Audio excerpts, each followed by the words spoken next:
The Chicago Bears defense is heading in a new direction. Hello, everyone. I'm Andy here with Chicago Bears React, bringing you all of the Chicago Bears news you seek out both during the season and here in the off season. Before we dive into today's breaking news story, please take a moment to like, subscribe, turn on notifications, and make sure you don't miss anything that we're going to be sharing over the next few weeks, because it's going to be an exciting time, as we've said on numerous videos. Number one pick in the draft, a lot of free agent capital, big decisions at quarterback, a lot of front office decisions still needing to be made. You won't want to miss a thing. Now, as is indicated by our breaking news story, the Bears have made a new hire, and that is, if we can fix this right here, that is Eric Washington. Has been hired as the new defensive coordinator for your Chicago Bears. Now, we covered Eric in a previous video, which is going to be linked down below. So if you want to see a more thorough breakdown of Washington, you can do that there. But just the quick hitter is, he's somebody who comes actually originally from the Lovie Smith coaching tree. So he was with the Bears in, I think it was 09-10. Spent some time as well coaching more recently in Buffalo, and he's shown a real knack for particularly coaching on the defensive line, and that's something that is noted here. This is somebody who hasn't really been like a big time play caller. He hasn't, he's been under Sean McDermott, who is the main defensive mind there in Buffalo. Before that, he was under Ron Rivera, the defensive mind. Before that, he was under Lovie Smith. And so, but he's been around people who are big time kind of culture builders. He's been around great defensive minds, and he's been around this Tampa 2 scheme, and I think it's a really solid fit for the Bears. It makes a ton of sense. He's not going to be the primary play caller. I think one thing that this signals is that Matt Eberflus is going to retain his role calling plays, and anybody who saw what happened after he took over for Alan Williams would give a resounding couple of thumbs up, like, yes, please don't give up play calling.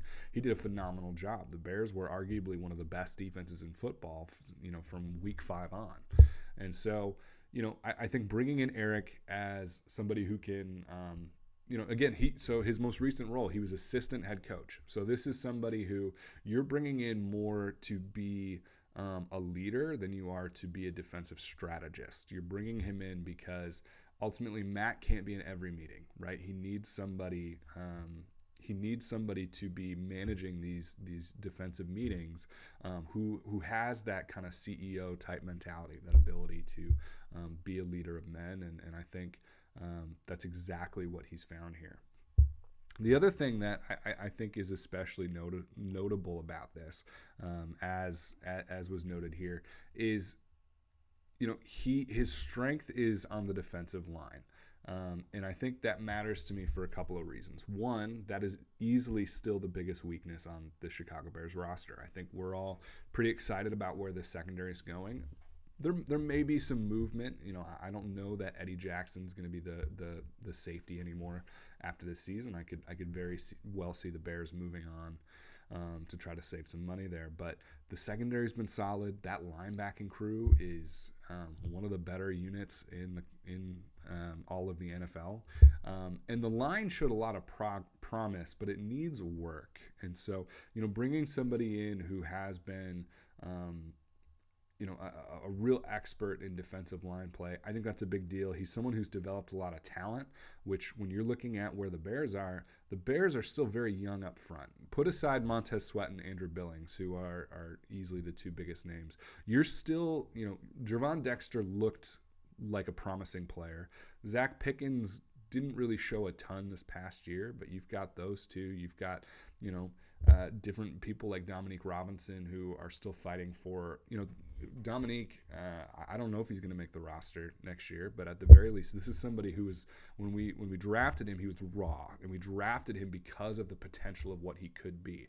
And so it stands to reason, bring in somebody who can develop talent, right? And so, one thing that this signals to me is that it's not a foregone conclusion that the Bears are going to throw money at that second defensive end position. I could really see them saying, like, look, we hired Eric for this, for the exact reason of we want him to develop our own homegrown talent.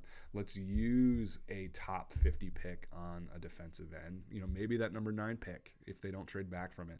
Maybe that's where you take one of the top 2 defensive ends on the board.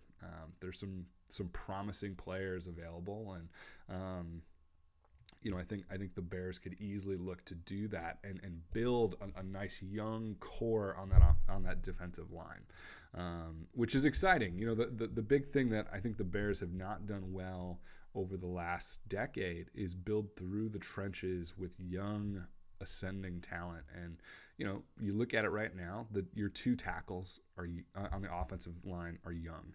You've got Tevin Jenkins, who's still young. You're probably going to bring in a rookie center, possibly a rookie guard this year. Like, you would have this very young ascending group that can grow together, that can become a real unit to protect whoever your quarterback is. And then on the defensive side, you'd be looking at doing that exact same thing, having Montez Sweat as your anchor, but ultimately you got Pickens, you got Dexter, you got insert whatever rookie.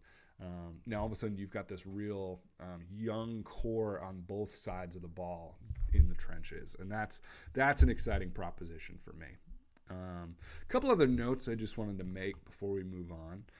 One, this is coming from Peter Schrager, but Joe Barry was scheduled to meet with the Bears today, and I think it's notable. This is before the news broke about Washington, Coach Washington, that instead of saying for defensive coordinator, this is defensive staff. So I'll be curious to see what, if anything, comes out of that.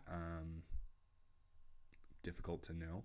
And then finally, this is just kind of one of those ominous things, but going back to our friend Jeff Hughes from the Bears blog, him talking about how impressed he is with the way the Bears have handled this offseason. But as he notes, it's all kind of moot if they miss the most important decision. And of course, that is who's going to be center of the Chicago Bears. So obviously it's the quarterback thing. Let me make a joke. All right. Anyway, that'll do it for us for today. Thanks so much for watching. And as always, bear down.